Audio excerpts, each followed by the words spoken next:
We were never told that this was cannabis. Non-natives shouldn't be able to profit down here, plain and simple. It's going to set a precedent for it to go all over the territory. Growing tensions What do you want to happen with this? I want it gone. over land in 6 nations, This is bringing dangers to our community. fears and frustrations over cannabis We're all scared. in the country's most populous reserve. I'm an open book. Anyone can come by there by appointment, but I'm not really trying to hide anything. Okay, you can come in through this door. Nancy Porter says you have to see it to really believe it.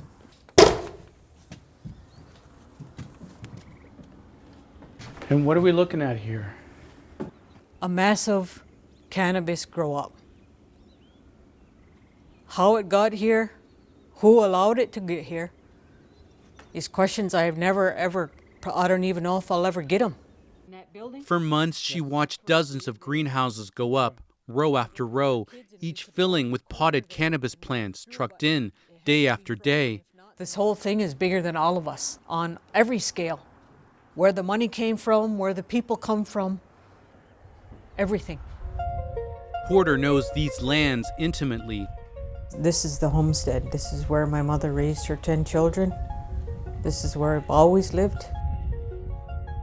Generations grew wheat, soybeans, and tobacco here before her brother sold a share of this land. Now strangers have reshaped fields she roamed as a child.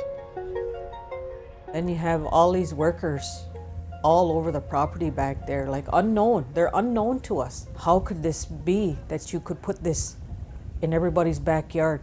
This is the most populated area on the reserve. The Six Nations Band Council says it has an Aboriginal right to set its own cannabis rules outside Canadian laws and created an agency that last year licensed this grow-op called Legacy Farms. Then the greenhouses started to go up, and that construction, Porter says, disrupted the natural drainage, causing repeated flooding. Did you receive my email on my concerns going on in this cannabis field behind you? Exasperated, Porter says she turned to the band for answers, but hit a wall. Through the whole process, I was never given any written information, but was told to put my concerns in writing and email or take them to the band. And still no answers to nothing. Then, community members joined in her struggle. How much is enough here? You got the whole field full. This is our land for our people, and they come down here and rape the land, make their money and go. Okay.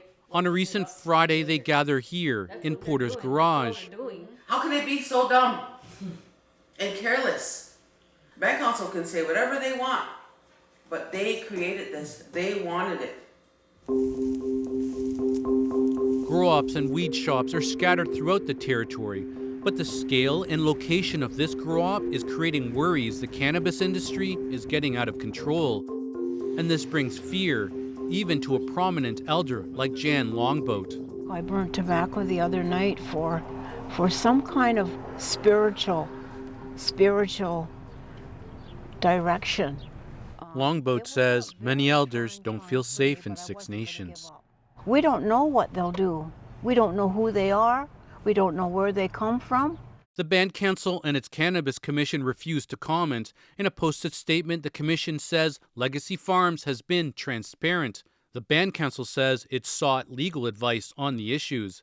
I'm the sole owner. I have a successful cannabis business on the reserve, another one. This is Aaron Porter, the man behind the grow-up, and the owner of this brand, Gas Gang, that sells high-potency THC edibles and vape pens. I'm in every province, every territory, all on reserves. Porter says he has no outside partners and followed all the rules with this project. I wouldn't bring criminals onto a community that I love. He says he hired migrant workers through an Ontario-based agency. So I contacted them because people were worried they were here in Canada illegally, so they had all their paperwork.